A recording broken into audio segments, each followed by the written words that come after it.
हाय नमस्कार, मैं हूँ गरिमा और आप देख रहे हैं लंदन टॉप। हम अलग अलग टॉपिक्स पे बात करते हैं। आज हम बात करने वाले हैं खाने पीने के बारे में। बहुत इंटरेस्टिंग टॉपिक होने वाला है। We always talk about right eating, healthy eating, और आज हम बात करेंगे राइट काइंड ऑफ ईटिंग की, या फिर हम बात करेंगे राइट वेज ऑफ ईटिंग की। किस तरीके से खाएं कि वो आपको हेल्थ बेनिफिट्स दे, और किस तरीके से आप ना खाएं खाना, क्योंकि बहुत सारे मिथ्स, डाइट्स, खाने के तरीकों, एक्सरसाइजेस को लेके हमारे साथ रहते हैं। और इस कॉन्वर्जेशन पे आज हमारे साथ जुड़ी हैं तापसी पन्नू और हमारे साथ हैं मुनमुन गनेरीवाल, जिनसे हम बात करेंगे और जानेंगे कि वो किस तरीके से डाइट लेती हैं या फिर क्या कुछ उनका स्केड्यूल रहता है खाने पीने के बारे में। सबसे पहले तापसी आपसे बात करूंगी। यू आर ए दिल्ली सरदारनी। छोले भटूरे से शुरुआत होती है जी वहां सुबह की। So how hmm. difficult was it for you? Are you a foodie kind of a person? आपके लिए कितना difficult था ये सारा eating habits को छोड़ना? आपने छोड़ी ये eating habits? या you still eat chhola bhatura? I live to eat, and you have to read it in that order. हाँ, There is no change in that, and that's the reason मैंने शायद काफी सालों तक इंडस्ट्री में होने के बावजूद कभी कोई डाइटिशियन एंड न्यूट्रिशनिस्ट की हेल्प नहीं ली थी। खुद ही थोड़ा बहुत मैं पढ़ के इधर उधर से देखती थी, ट्राई करती थी, अपने ऊपर टेस्ट करती थी कि काम कर रहा है कि नहीं कर रहा है। बट मुझे ना, वो कोई मुझे बोले कि ये नहीं खाना, वो अच्छा नहीं, अच्छी फीलिंग नहीं आती थी, क्रेविंग और बढ़ जाती थी। तो इस वजह से शायद वो जो मैं देखती थी अपने आस-पास अपने कलीग्स को कि इतना ग्राम नाप के, इतना ये इस इतना ही खाना है, ये ऐसी चीज़ है जो मतलब कोई घंटे लगा रहा है मिलने में कि भई कहाँ से ये ग्रिल्ड, रोस्टेड क्या चीज़ हम कहाँ से लेकर आएँ सेट के ऊपर। वो जो तकलीफ होती थी प्रोडक्शन को अरेंज करने में, वो सब देख के मुझे लगता था कि यार ये सब शायद मैं नहीं मेंटेन, मैं कर भी लूँ तो कुछ लिमिटेड पीरियड के लिए शायद कर पाऊँ, मेंटेन नहीं कर पाऊँगी। अगर मेंटेन नहीं कर पाई तो फ़ायदा क्या उस तरह की डाइट करने का? क्योंकि you will come back to आपका जो पहले जिस तरह की बॉडी और लाइफ़स्टाइल है, आप वापस आ जाओगे उस पे। तो ये सोच के मैंने कहा कि मैं ऐसा करती नहीं हूँ। आई थिंक मैं वर्कआउट एक्स्ट्रा कर लूँगी, थोड़ा बहुत खुद से मैनेज कर लूँगी। बट मैं छोड़ूँगी नहीं खाना खाना जो मुझे पसंद है, क्योंकि वो सिर्फ़ वो जीभ के लिए नहीं होता है, वो एक कहते हैं ना सोल सैटिस्फैक्शन, वो खाना मेरे लिए करेक्ट। वो होता है जो मेरा मूड ट्रिगर करता है, जो मुझे खुश रखता है। जिस दिन मैं अच्छा कुछ खाना ना खाऊँ, मेरा मूड अच्छा नहीं रहता था। तो इस वज़ह से मेरे लिए वो ऑप्शन ही नहीं था कि मैं चीज़ें छोड़ दूँ। सो मुनमुन, आपने अभी रिसेंटली एक बुक भी लिखी है, the belly and the brain diet. So इसका जो टाइटल है, इट सेज कि कहीं ना कहीं हमारा जो गट है और हमारा जो ब्रेन है वो कनेक्टेड होता है। इसके टाइटल से इतना राइट, तो मैं अंदाजा लगा सकती हूँ। राइट। तो वो जो गट फीलिंग वाली बात होती है ना कि यार मुझे ना ये गट फीलिंग आ रही है कि ऐसा होगा या ऐसा नहीं होगा, क्या ये उस तरीके की कुछ चीज है कि आप अच्छा खाओगे तो अच्छा सोचोगे, अच्छे से सिचुएशंस के साथ रिएक्ट कर पाओगे, अच्छे से सोल्यूशन ढूंढ पाओगे सिचुएशंस के? So is it like that? हाँ, हाँ, बिल्कुल है, 100% है।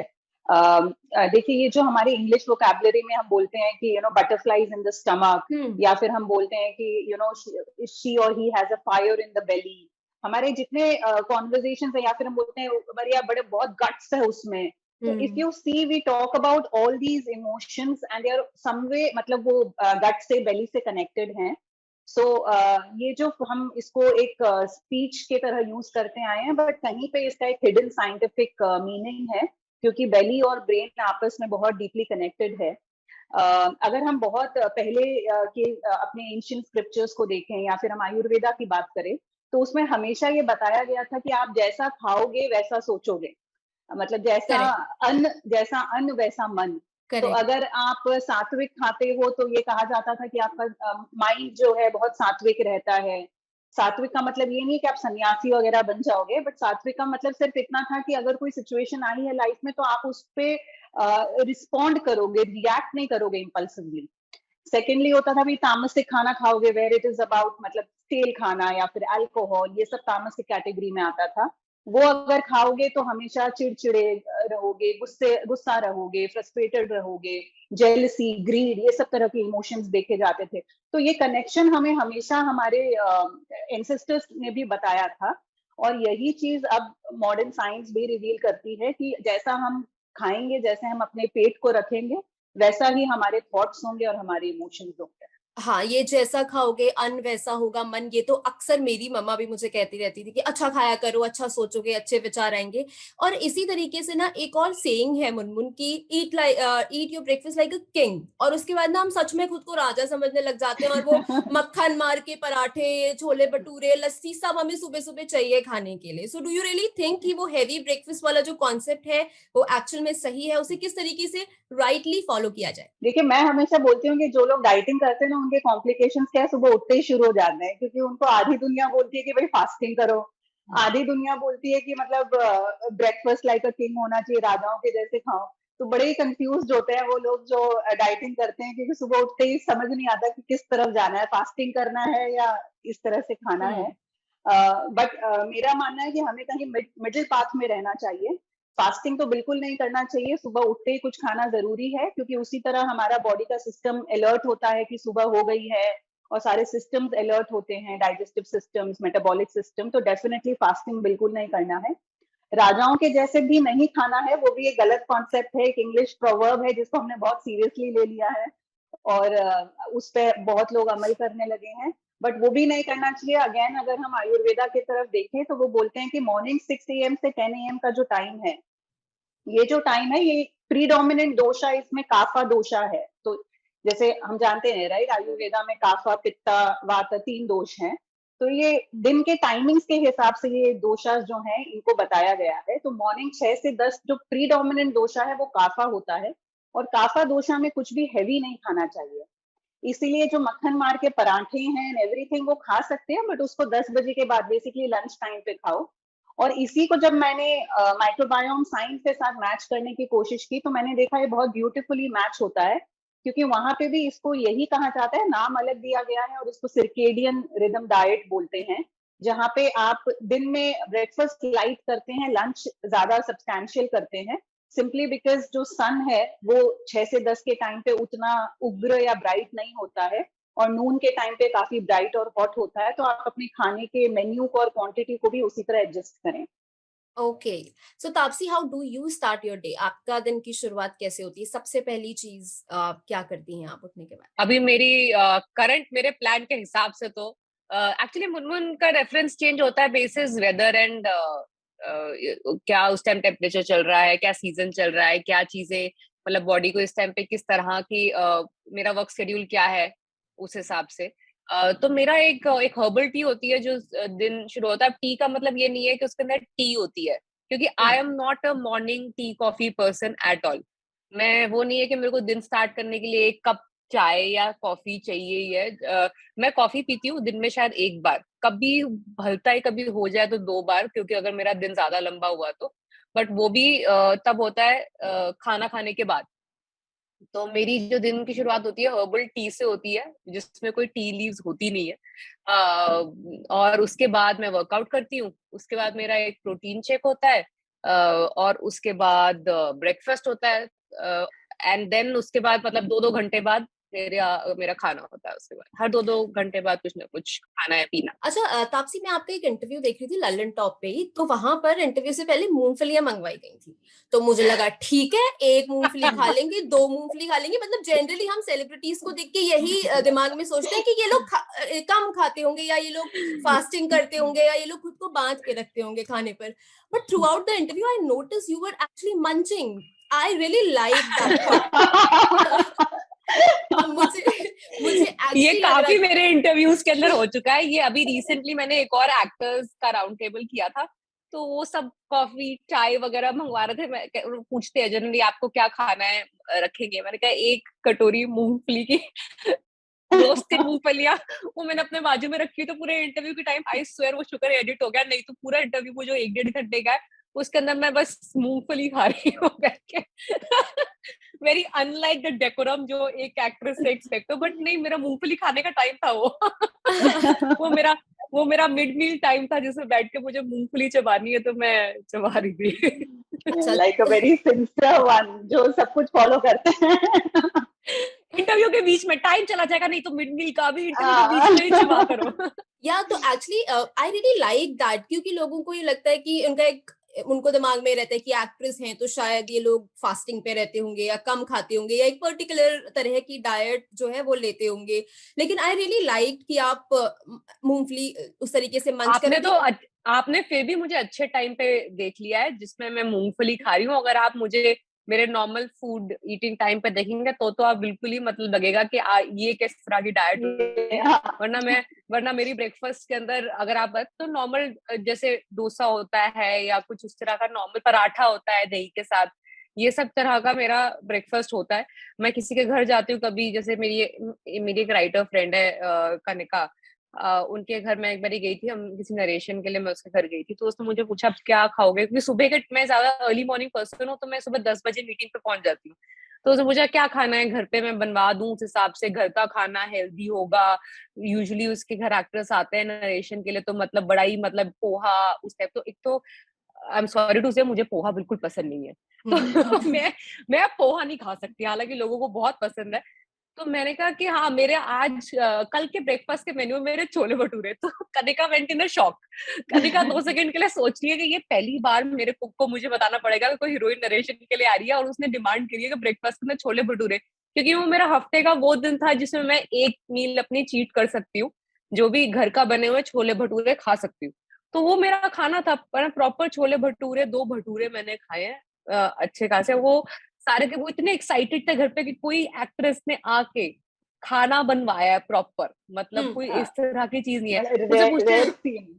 Rarely, because even even lunch में बैठती हूँ मैं अपने क्रू के साथ खाना खाने, तो उसमें भी वो लोग देखते हैं कि मेरे प्लेट के अंदर मतलब दाल बाटी चूरमा जैसी चीजें होती हैं अगर मैं होती हूँ तो, या फिर कोई नॉर्मल रोटी दाल सब्जी होती है जो सब खा रहे होते हैं, तो वो सबको लगता है कि बड़ा एग्जॉटिक सा कुछ आएगा प्लेट के ऊपर स्पेशली बन के।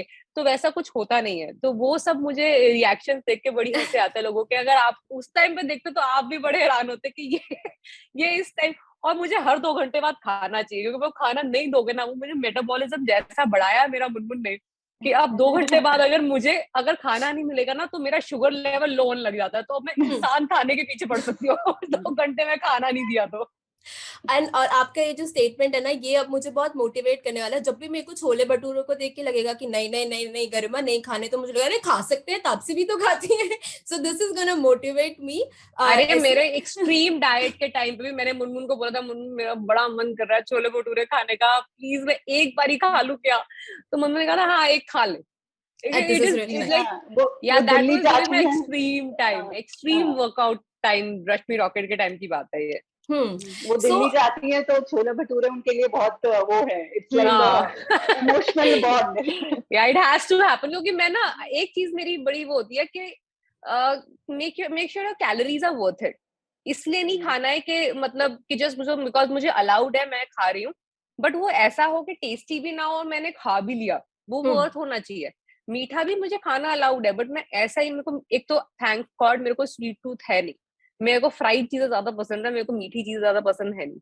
तो वो मीठी चीज भी मैं तभी खाऊंगी जब मुझे जेन्युइनली उसका टेस्ट बहुत पसंद हो। तो सिर्फ छोले भटूरे खाने को मैं, बॉम्बे में नहीं मिलते हैं अच्छे इतने, तो मैं नहीं खाती हूँ। जब दिल्ली जाना होता है तो तब मेरे को होता है कि मैं वो एक चीट मील तो मेरी दिल्ली विजिट पे होनी ही है, तो मैं पहले से प्रिपेयर कर रही होती हूँ अपने आप को। So this is really nice actually कि जो पसंद है वो खाओ खाना चाहिए। एंड दिस इज गुड कि आपको आपकी डाइटिशियन भी अलाउ करती है खाने के लिए। मुनमुन मैं आपसे पूछूंगी, जैसे तापसी बोली कि उनको थोड़ी थोड़ी देर में ना कुछ कुछ चीजें खाने की जरूरत पड़ती है और वो खाती हैं। बहुत सारे लोगों को होता है थोड़ी थोड़ी देर में खाने की क्रेविंग होती है, बट एक बहुत ही लेटेस्ट ट्रेंड आपको मालूम होगा इंटरमिटेंट फास्टिंग के बारे में। मतलब वो 16 to 17 आवर आप खुद को भूखा रखते हो, आप क्रेव करते रहते हो but you don't eat anything. Do you think कि ये इतना वर्थ इट है खुद को 16 घंटे 17 घंटे भूखे रखना, and then specially for women? क्योंकि मैंने एक रिसर्च में पढ़ा था कि ये उनके लिए बहुत ज्यादा इफेक्टिव नहीं होता है। What is your take about? Intermittent fasting follow नहीं करना चाहिए, और मुझे नहीं लगता इसमें जेंडर की कोई बात है। ये विमेन के लिए भी उतना ही हार्मफुल है जितना एक मेल के लिए हार्मफुल होगा, तो मैं इसमें जेंडर बायस नहीं करूंगी। इंटरमिटेंट फास्टिंग को पहले अगर हम समझे तो ये कहाँ से आया, ये कॉन्सेप्ट आया क्योंकि इसको मार्केट में ये बोल के लाया गया था कि भाई इंडिया में तो जितने हमारे सेंट्स होते हैं, सब फास्टिंग करते हैं और इस बोल के दे लिव 100 years, मतलब उन लोग 100 साल जीते हैं क्योंकि इन लोग फास्टिंग करते हैं और इनका लाइफ ऐसा है, या एक टाइम खाना खा के रहते हैं। और ये कॉन्सेप्ट आया कि भाई इंडिया में तो हमेशा से नवरात्रा है, ऑल दोज फेस्टिवल्स हैं, तो इसमें फास्टिंग होती ही है, और हमेशा से ये कॉन्सेप्ट, इसलिए बहुत ही एंशियंट कॉन्सेप्ट है। और अभी ये भी ट्रेंड है कि कुछ भी एंशियंट है तो लोग उसकी तरफ थोड़े से अट्रैक्ट हो जाते हैं। बट हमें ये समझना चाहिए कि जो इंटरमिटेंट फास्टिंग जो ये पहले जिस तरह से किया जाता था, उसका एक आध्यात्मिक पर्पस था, एक स्पिरिचुअल पर्पस था। और वो पर्पस था कि हम थ्रू द फास्ट हम लोगों को सेल्फ कंट्रोल सिखाना चाहते थे कि भाई आप एक दिन खाने के बिना रह सकते हो, इस तरह से खाने से अटैच मत हो कि भाई जीभ के स्वाद के बिना आप रह सकते हो एक दिन। अपने मनपसंद चीजों का लोग त्याग करते थे कि भाई ये सिखाने के लिए कि भाई इसके बिना रह सकते हो, लाइफ इज पॉसिबल। या फिर शिवरात्रि में जो रात भर जगते थे, वो चीज सिखाने के लिए कि नींद को हम बहुत एसेंशियल मानते हैं, लेकिन आप नींद के बिना भी रह सकते हो। तो ये एक तरह का तपस सिखाया जाता था ये सब प्रैक्टिसेस के थ्रू। और इसके फिजिकल कारण ये थे कि जब हम बीच बीच में फास्टिंग करते हैं तो बॉडी को क्लेंस करता है, बॉडी को एक डिटॉक्सिफाई करता है, एक बूस्ट देता है मेटाबॉलिज्म को। लेकिन हमेशा जैसा होता है डाइट इंडस्ट्री में कि अगर हमें पता चलता है कि कुछ चीज अच्छी है तो हम उसके तरफ ऐसे ऑब्सेसिव हो जाते हैं और उसको हम इतनी ज्यादा एक रूप दे देते हैं उसको बढ़ा चढ़ा के कि वो एक्चुअली फिर हमारे लिए हार्मफुल हो जाता है। यू नो, मैं हमेशा कहती हूँ कि if something is good for us, more is not better. तो ये हुआ है फास्टिंग के साथ। फास्टिंग अगर हम हफ्ते में एक बार करते हैं, 15 दिन में एक बार करते हैं, जो एक्चुअल में प्रैक्टिस था, देन इट इज बेनिफिशियल। लेकिन अगर उसको आप ऑब्सेसिव हो जाओ, एक इंटरमिटेंट फास्टिंग का रूप दे दो कि भाई आप रोज ही कर रहे हो या फिर रोज हर दूसरे दिन कर रहे हो, तो वो हार्मफुल है। जैसे आज हमारा वॉशिंग मशीन है घर में, वॉशिंग मशीन को आप रोज तो सर्विसिंग नहीं कराओगे ना, आप उसको सर्विसिंग एक पीरियोडिक वे में कराते हो, महीने में एक बार, 6 महीने में एक बार। उसी तरह आपके बॉडी को फास्टिंग एक तरह का सर्विसिंग है, एक रिपेयर, एक हीलिंग है, जो एक पीरियोडिकली होना चाहिए। उसको आप रोज उसका हीलिंग या सर्विसिंग नहीं कर सकते हैं। या मुनमुन, फास्टिंग की बात आपने की, मतलब आजकल तो फास्टिंग के लिए भी ना मेन्यू तैयार हो जाता है कि अच्छा मेरा 9 दिन का व्रत होने वाला है तो मैं सुबह ये खाऊंगा या खाऊंगी, दिन में ये, और वो फास्टिंग के लिए अलग तरीके की नमकीन, चिप्स, लो जी सब भर लिए घर में, और रात को फिर आप तली हुई कुट्टू की पकौड़ियां और कुट्टू के पराठे खा रहे हो। So how do you suggest कि फास्टिंग, सही फास्टिंग का तरीका क्या है? और इतना सब अगर आप सारा दिन आप सात्विक खाना खा करके रात को आप तला भुना खा रहे हो तो क्या फायदा उस फास्टिंग का? हाउ डू यू सजेस्ट कि फास्टिंग करनी चाहिए? What is the right way? Fasting का राइट वे, जैसे मैंने वही कहा, अगर हम प्रॉपर एटीट्यूड से करें, जहां पे हम ये समझे कि fasting is not a means की of weight loss. Fasting weight loss करने का तरीका नहीं है, फास्टिंग डिटॉक्स करने का तरीका नहीं है। पहले हम अपने एटीट्यूड को ठीक करें कि फास्टिंग का मेन मकसद क्या है। तो वो जब हम समझे, see fasting is a means of turning your senses inward. ये एक हमें एक अपॉर्चुनिटी मिलती है कि हम अपने जो बाहरी जितना कुछ हो रहा है, हमारे ड्यूटीज हैं, हमारे जितने वर्क लाइफ है, उससे थोड़ा सा हम बैक सीट लें और अंदर के अपने दुनिया में झांके, अपने आप को थोड़ा समय दे। उन चीजों के लिए फास्टिंग था। अभी आप जो नवरात्रा की बात बोल रहे हैं, इसमें खाना आई एम श्योर लोग ऐसे ही खाते हैं, एंड एंड में फिर रात में वो बहुत सारा वो थम्सअप और ये सब पी के गरबा करते हैं। तो मुझे नहीं समझ में आता कि इसमें डिटॉक्सिफिकेशन कहाँ से हो रहा है, क्योंकि ना तो आप अच्छे से सो रहे हैं, आप रात भर नाच रहे हैं और फिर मॉर्निंग उठ के बोल रहे हैं कि मैं फास्ट कर रहा हूँ। सो इट इज बहुत आउट ऑफ सिंक है। फास्टिंग का तरीका एक्चुअल में जो होता है वो ये होता है कि आप अपने सारे वर्ल्डली ड्यूटीज जो हैं उनसे थोड़ा सा आप बैक सीट लें। दैट इज वाई मैं अपने क्लाइंट्स को बोलती हूँ कि आप जब फास्ट करते हो तो या तो एक संडे को करो या जिस दिन आपके ऑफिस क्लोज्ड हैं उस दिन करो। ऐसा नहीं कि आप ऑफिस से आ रहे हो, ट्रैफिक में फंसे हो, मन में ऐसे गाली भर रहे हो कि यार कहाँ फंस गया, माथा दर्द हो रहा है, क्यों तो मैंने फास्ट किया, मेरा ईटिंग विंडो कब शुरू होने वाला है। Then that fast is not going to benefit, क्योंकि हम जो सोचते हैं वो भी हमारे बॉडी को फीड कर रहा है। अगर हम इतने दुखी होके फास्ट कर रहे हैं, उसको सप्रेशन बोला जाता है ना। चाहे वो आपके हेल्थ एक्सपर्ट ने आपको बोला करने या आप खुद से कर रहे हो, but you are suppressing. Fasting was renunciation. Renunciation मतलब विलफुली किसी चीज का त्याग करना। तो रिनंसिएशन और सप्रेशन में फर्क है, there is a thin line, और वो मॉडर्न लाइफ में डिसअपियर हो गया। एंड ऑल्सो तापसी, आपने ना बिकनी बॉडी भी बनाई, देन आपने एथलेटिक बॉडी भी बनाई है, दोनों तरीके की बॉडी आपने अलग अलग टाइम पे कैरी की है। एंड आपको क्या लगता है दोनों में डिफरेंस क्या है? What is more difficult to achieve, एक बिकिनी बॉडी या एक एथलेटिक बॉडी, और दोनों को कल्टिवेट करने में क्या डिफरेंस है? डेफिनेटली एथलेटिक बॉडी, मतलब बिकिनी बॉडी तो मतलब it's a way of renunciation, जैसे कि मुनमुन बता रही थी, जब मैंने जुड़वा के लिए करा था तो इट वाज मोर लाइक, मतलब I had to just give up on a few things. Munmun was not there in my life at that point. तो उस टाइम पे मैंने जो मतलब मेरे को समझ में आया, और अपने आप को पुश कर करके एक्स्ट्रा वर्कआउट करके और एकदम लिमिटेड टू द रिक्वायरमेंट वाला खाना खा के काफी मन मार मार के मैंने वो बॉडी बनाई थी। तो वो उस टाइम मुझे लगा था कि ये डिफिकल्ट है, बट जब मुझे वॉल्यूम बढ़ाना पड़ा बॉडी के अंदर, वो वेट्स उठाने पड़े थे, तो वो चीज मेरे को जो मतलब दिन में तारे दिखे हैं उठाते हुए वो वेट्स उठा उठा के जो मैंने मतलब मेरा जोन आउट होती थी मैं इतने वेट उठा के, वो मुझे रियलाइज हुआ कि एथलेटिक बॉडी बनानी far far more difficult than bikini body बनानी। और दोनों ही कुछ हद तक मेंटेन करना consistently over a long period of time difficult हो जाता है। तो मैं ऐसे इवेंचुअली मेरे को एक ऐसा बैलेंस पे आना पड़ा कि मेरे को 2-3 हफ्ते 4 हफ्ते के अंदर मैं आइदर साइड जल्दी से जा सकती हूँ।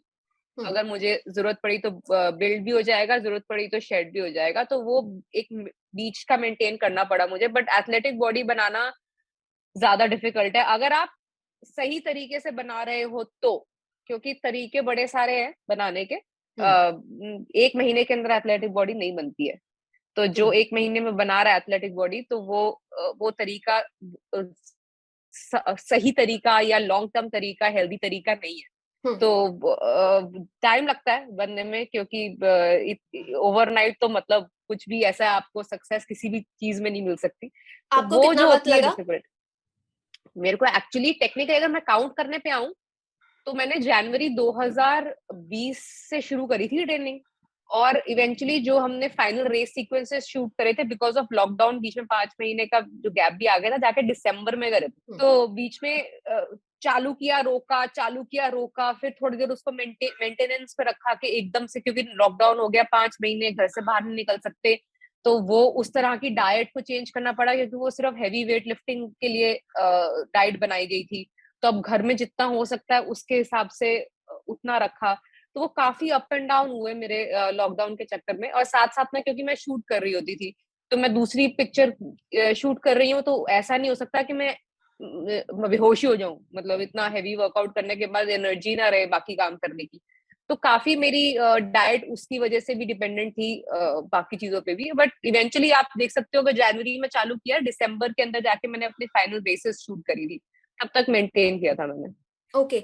आप मुनमुन से जब पहले बार मिले थे तो आपके कंसर्न क्या थे? Were there some health issues या फिर कोई ऐसे कंसर्न्स थे जो स्पेसिफिकली आपको सॉर्ट आउट करने थे तब जब आप मुनमुन से मिले थे?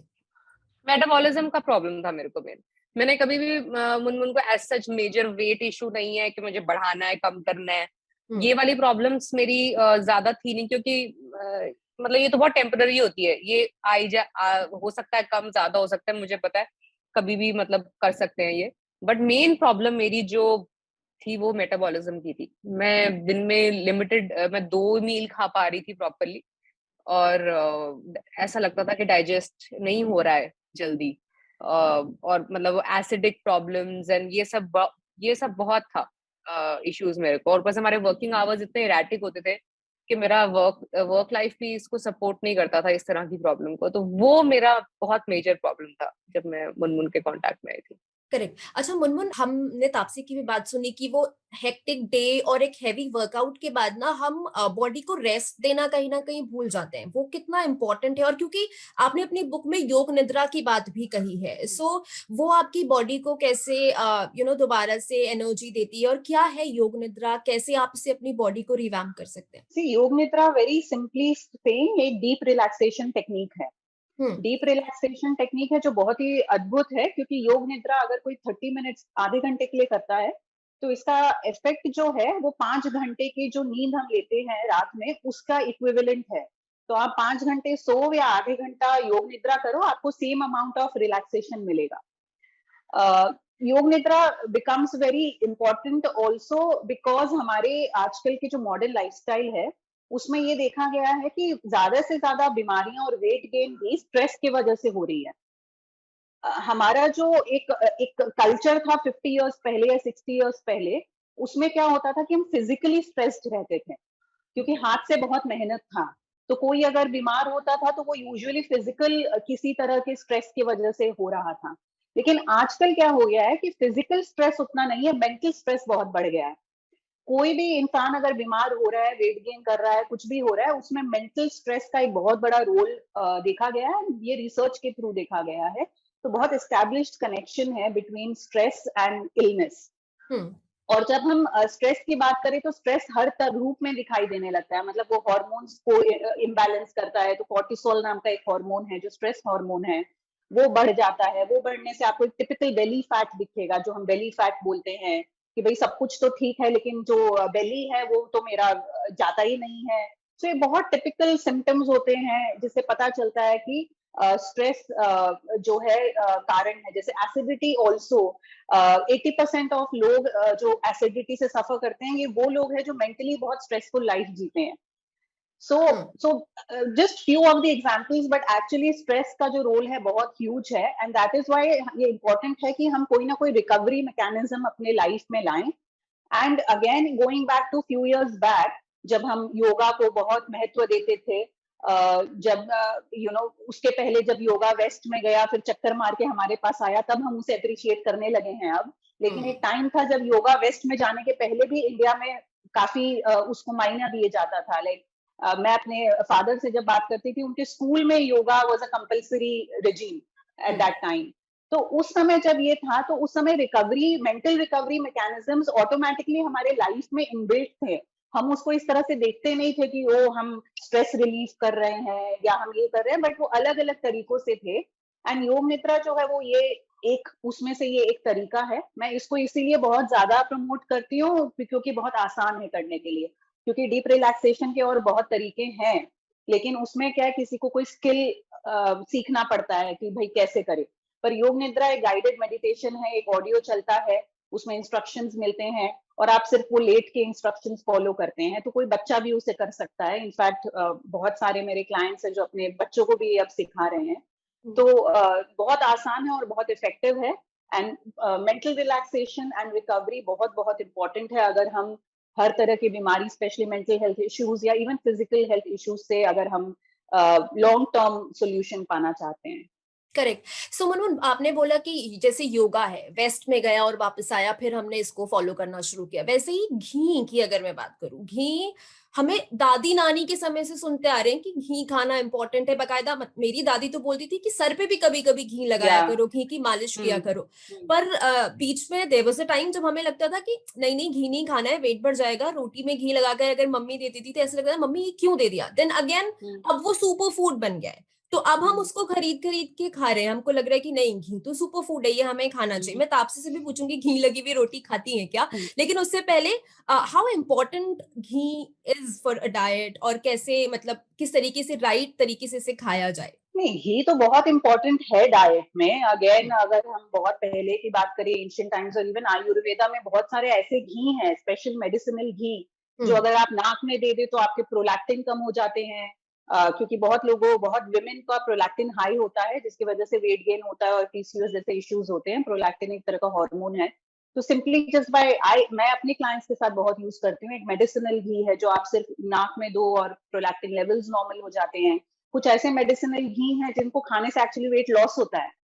तो घी तो हमारे मतलब कल्चर में बहुत इम्पोर्टेंट रहा है। जैसा आपने कहा कि वो वेस्ट से चक्कर मार के आया है and everybody started appreciating it.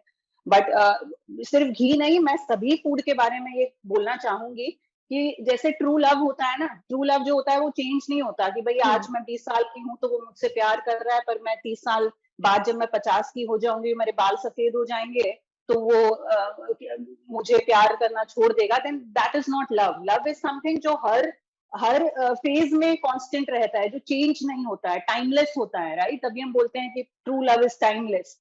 तो उसी तरह खाना वही सही है जो टाइमलेस हो। ये नहीं कि आज इसने बोला कि भाई ये अच्छा है तो खा लो, कल उसने बोला ये अच्छा है खा लो। तो इसीलिए हमेशा you should go back and see कि क्या ये पीढ़ियों से चलता आ रहा है। अरे पीढ़ियों से अगर घी ने कभी किसी को मारा नहीं, तो अब अचानक से हम क्यों मान रहे हैं कि ये किसी को मार देगा या हार्ट अटैक करके किसी की जान ले लेगा। तो बहुत सारे ऐसे ट्रेंड्स आएंगे इन फ्यूचर। हम ट्रेंड्स को स्टॉप नहीं कर सकते क्योंकि इंडस्ट्री इसी तरह से अपने प्रॉफिट्स करती है, पर हम अपने आप को वैसे मेंटली बना सकते हैं कि हम एक फिल्टर करें कि भाई क्या ये हम पहले खाते थे, अगर बहुत सारे जनरेशन इसको खा के हमेशा हेल्दी रहे हैं तो अभी ये कैसे नुकसान कर सकता है हमारा।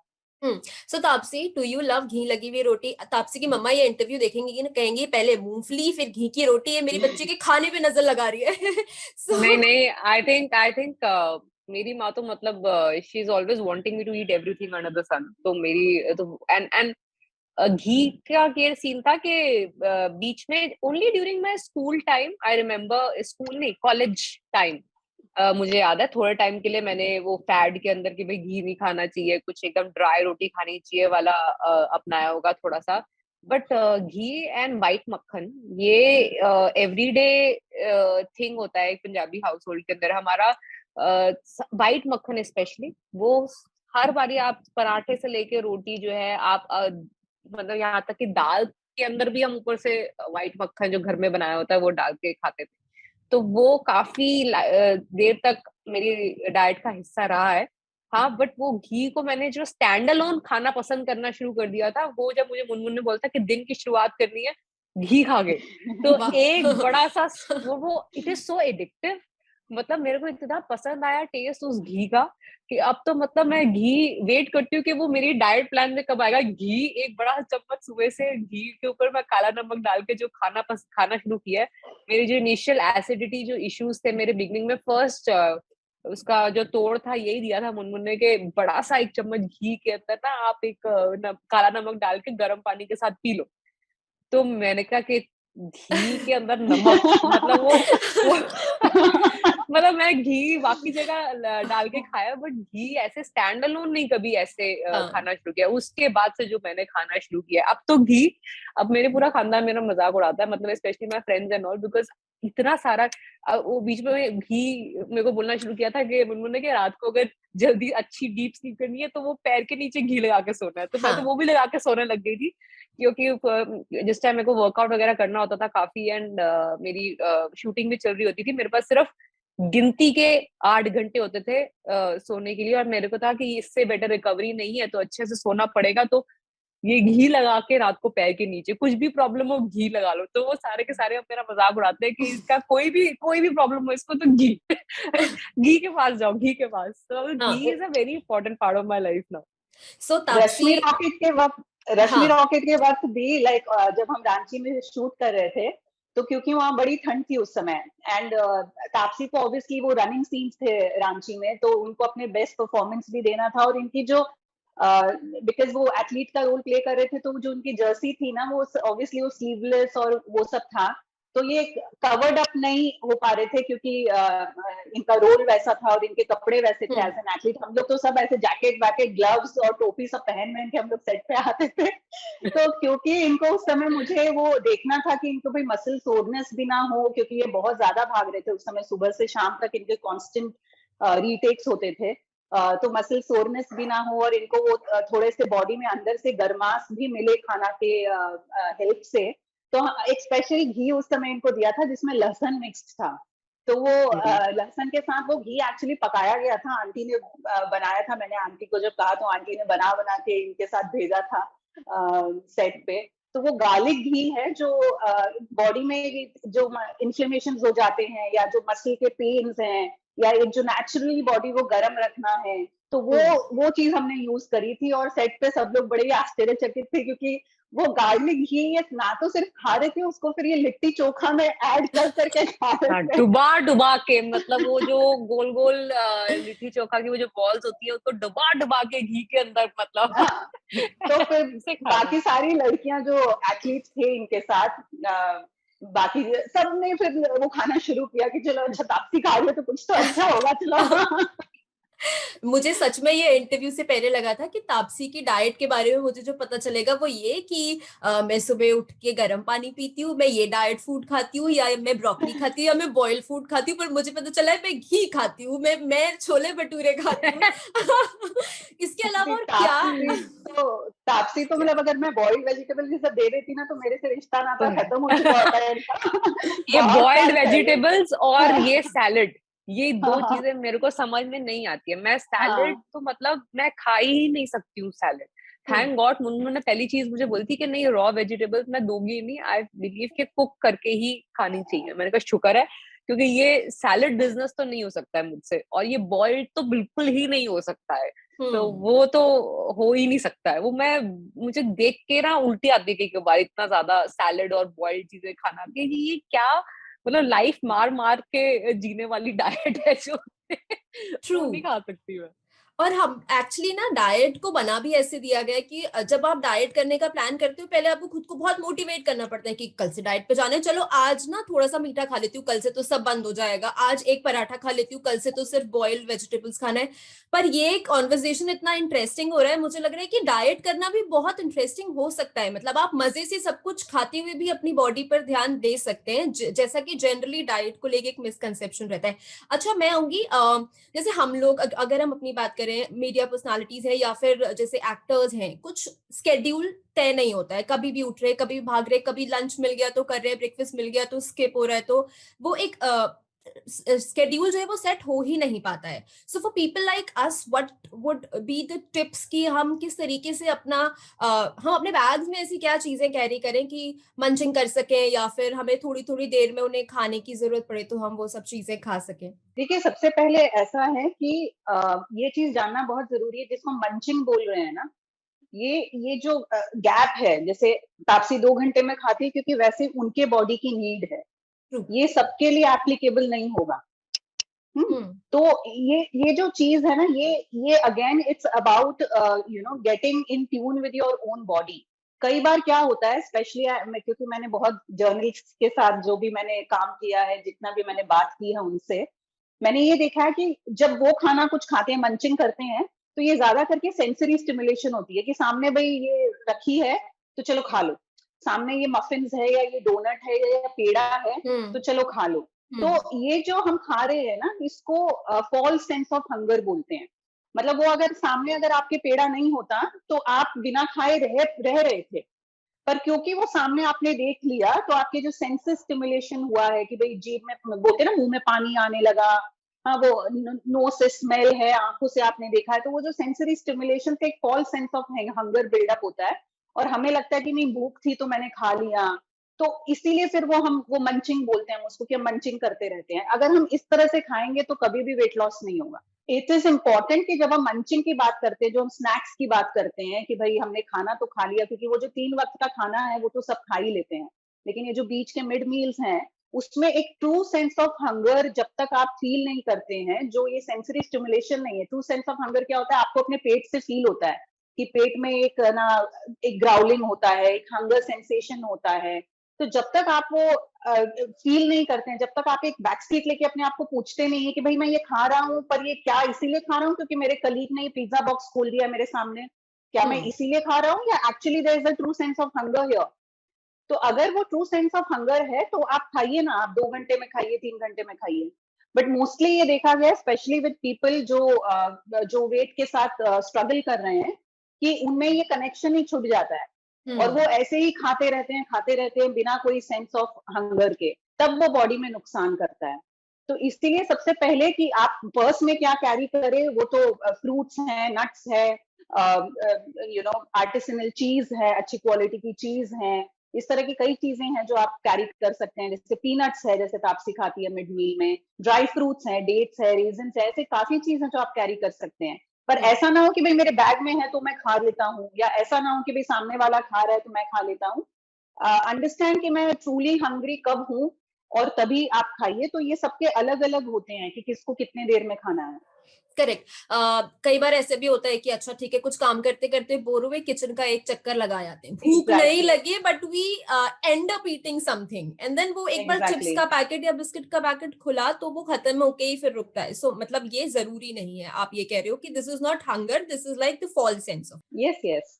ओके या सो मैं नाइट शिफ्ट्स की बात करूंगी। नाइट शिफ्ट जो लोग करते हैं उनका जो ईटिंग शेड्यूल है वो कैसा होना चाहिए, क्योंकि पूरा बॉडी क्लॉक डिस्टर्ब हो जाता है और वो पूरा ना हमारे बॉडी में, हमारे फेस पे सब कुछ दिखाई देता है, तो वो उनका शेड्यूल कैसा होना चाहिए जो उन्हें फॉलो करना चाहिए? देखिए, नाइट शिफ्ट तो सबसे पहले मैं ये बोलूंगी कि नाइट शिफ्ट जो है अपने आप में बहुत एक हार्मफुल चीज है। तो कोई चीज है जो ऑलरेडी हार्मफुल है, तो अब हम उसके लिए क्या रेमेडी करें, हम ये बात कर रहे हैं। तो सबसे पहले लेट अस अंडरस्टैंड कि नाइट शिफ्ट जो है जितना मिनिमाइज हो उतना अच्छा है, क्योंकि आजकल क्या है, वॉलंटरीली भी लोग नाइट शिफ्ट करते हैं। नेटफ्लिक्स है, ये है, वो है तो नाइट शिफ्ट ही चल रही है उन लोग की। और दूसरी बात ये है कि कई लोग वर्क वाइज भी नाइट शिफ्ट अवॉइड कर सकते हैं, पर वो करते नहीं है क्योंकि उनको पता ही नहीं होता कि ये कितना हार्मफुल है। कहीं ना कहीं इंडियंस में ये मेंटालिटी है कि अगर वो रात भर जग के काम कर रहे हैं, मतलब भाई give a PAT on the shoulder, बहुत मेहनती है। बहुत मेहनती है भाई। मम्मी भी बोलेगी अरे बच्चा सारी रात जग के काम कर रहा है, बहुत बड़ा प्रोडक्टिव है। तो वी हैव टू अंडरस्टैंड कि इसको हम इतना ओवर वैल्यू नहीं दे, क्योंकि हम जो भी कर रहे हैं गलत कर रहे हैं। तो इसके लिए समथिंग कुछ बहुत भी रिवॉर्डिंग नहीं है कि इसके लिए इनाम मिलना चाहिए। तो सबसे पहली बात तो ये है कि नाइट शिफ्ट जितना हो उसको मिनिमाइज करो। उसका सबसे पहला सोल्यूशन ही यही है। जहां बहुत जरूरी है, भाई काम ही ऐसा है कि करना ही पड़ेगा, देन ऑफ कोर्स ठीक है, नाइट शिफ्ट करना पड़ता है। इट्स लाइफ, अलग अलग सिचुएशंस होते हैं।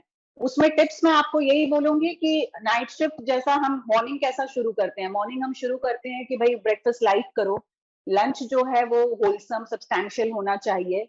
इवनिंग में अपने हंगर के हिसाब से, जैसा मैंने समझाया, ट्रू सेंस ऑफ हंगर के हिसाब से आप mid meals low, and dinner again light होना चाहिए। नाइट शिफ्ट में भी वैसा ही होगा। इट्स जस्ट दैट आप जो नाइट शिफ्ट करते हैं वो यूजुअली मॉर्निंग में आके सोते हैं, तो वो दोपहर में 3-4 बजे उठते हैं, राइट? तो वो जब 3-4 बजे उठते हैं तो उनकी मॉर्निंग वहां से शुरू होगी। तो वो 3-4 बजे उठेंगे तो उनका एक लाइट मील होगा, जैसे हम मॉर्निंग में उठ के लाइट ब्रेकफास्ट करते हैं। और फिर उनके 6-7 बजे एक हैवी सब्सटैंशियल मील होगा, जो हमारा लंच होता है यूजुअली। तो बेसिकली वो वैसा ही चलेगा। इट्स जस्ट दैट टाइमिंग्स उस तरफ शिफ्ट हो गए हैं।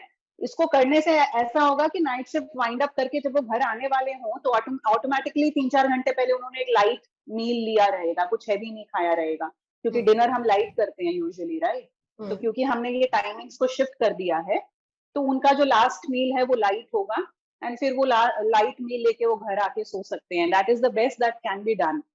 इनफैक्ट तापसी के साथ यही करते हैं, बट हमारे डिस्कशन ये भी होते हैं कि किस तरह से हम नाइट शिफ्ट उनके लिए भी मिनिमाइज करें। वो खुद नाइट शिफ्ट बिल्कुल नहीं पसंद करती हैं, तो उनको तो ये मैं अपने हर सेट पे जाके यही बोलती हूँ कि जिस दिन मैं बहुत बड़ी स्टार बन जाऊंगी उस दिन मैं नाइट शिफ्ट्स बंद करवा दूंगी। मेरे से I've always been a morning person। मेरे को वैसे भी रात को दिमाग काम नहीं करता मेरा काम पे। हाँ, तो नाइट शिफ्ट तो एक बहुत ही मतलब हम लोग का एक डिस्कशन होता है कि अरे यार नाइट शिफ्ट शुरू होने वाला है, हम क्या करेंगे। सो जाते जाते एक टिप तापसी आपसे मैं चाहूंगी कि हमारे जो भी व्यूअर्स हैं आप उन्हें क्या देनी चाहिए, क्योंकि ना सेलिब्रिटीज को देख के लोग बहुत ज्यादा मोटिवेट होते हैं और वो ये नहीं जानते होंगे कि तापसी या फिर कोई भी सेलिब्रिटीज की जो डाइट चार्ट प्रिपेयर होता है वो डायटिशियन न्यूट्रिशनिस्ट जो है वो करते हैं उनकी बॉडी के हिसाब से, चीजों के हिसाब से। हम अपना एक बना लेते हैं थॉट प्रोसेस कि नहीं नहीं ये लोग तो बहुत कम खाते होंगे, फिर हम भी उबला खाना या फिर ऐसी चीजों पे आ जाते हैं। So what is that one tip Taapsee जो आप हमारे व्यूअर को देना चाहेंगे? मैं सिर्फ ये बोलूंगी क्विक फिक्स वाली डाइट नहीं होती है। कोई भी उस तरह की जो डाइट जो आपको कहे कि हाँ मतलब ये आप 1 महीना फॉलो करो उसके बाद आपका वेट ऐसे कम हो जाएगा, क्या फायदा, उसके बाद आप वापस आ जाएगा 1 महीने के बाद जब नॉर्मल लाइफ पे आओगे। तो डाइट प्रॉपर वो ही होती है जो आप ज्यादा देर तक फॉलो कर सकते हैं, जिसको सस्टेन कर सकते हैं फॉर लॉन्गर पीरियड, और वो मन मार के नहीं की जा सकती। तो ये चीज आई थिंक सबको स्मार्ट ईटिंग रादर देन मतलब to force yourself to give up things, वो नहीं सही होता। और मुनमुन आप भी हम चाहेंगे एक टिप हमारे व्यूअर्स के लिए दें कि how to be healthy and आपका ब्रेन भी हेल्दी रहे, गट भी हेल्दी रहे। हेल्दी रहने के लिए सिर्फ सिंपल सी बात है कि जो नेचुरल चीजें हैं वो खाइए। सबसे पहली बात है सुपरमार्केट्स में जाके जो पैक्ड चीजें हैं, पैक्ड पैकेट्स में जो चीजें हैं जो रेडीमेड होते हैं, जो 2 मिनट में बन जाते हैं, या फिर वो चीजें जिनके टीवी कमर्शियल्स आते हैं। जैसे आप कभी नहीं देखेंगे कि कोई चावल का स्टीम्ड राइस का एडवर्टीजमेंट आ रहा है या कोई आलू की सब्जी का एड आ रहा है। तो जो चीजों का एड नहीं आता है, मान लीजिए कि वही चीज अच्छी है आपके लिए, क्योंकि कोई इंडस्ट्री उससे बेनिफिट नहीं कर रहा है, उससे सिर्फ आप ही बेनिफिट करेंगे, इसलिए उनके कमर्शियल्स नहीं बन रहे हैं, पर वो आपके लिए बहुत अच्छे हैं। तो वो उन चीजों को माइनस कर दीजिए जो आप टीवी एड्स में देखते हैं, जो पैकेट में होते हैं। सो इस इंटरव्यू से जो 3 चीजें मैंने बहुत इंपॉर्टेंट सीखी वो ये कि ब्रेकफास्ट बहुत ज्यादा हैवी नहीं करना है, हेल्दी खाना है, और पराठे मक्खन एकदम पेट भर भर के तो बिल्कुल नहीं खाने हैं। डोंट अपने आप को आप अपना मन मत मारो किसी भी चीज को खाने के लिए। आपका मन है तो खा लो, लिमिट में खाओ, लेकिन तरीके से खाओ, पर खा लो। तीसरी और सबसे इंपॉर्टेंट चीज ये जो मैंने सीखी कि आपका जो गट है, आपका पेट सही रहेगा और आपका डाइजेस्टिव सिस्टम सही रहेगा, आपकी बॉडी सही से फंक्शन करेगी, तो आप अच्छे से फैसले ले सकेंगे। इमोशनल वेलबीइंग के लिए वो बहुत इंपॉर्टेंट है। एंड आई रियली होप कि हमारे व्यूअर्स को भी इस इंटरव्यू से बहुत सारे ऐसे टिप्स मिलेंगे जो वो अपने डेली लाइफ में फॉलो कर सकें। Thank you so much you too हमारे साथ जुड़ने के लिए, for giving us your time. Thank you Taapsee, thank you Munmun, thank you so much.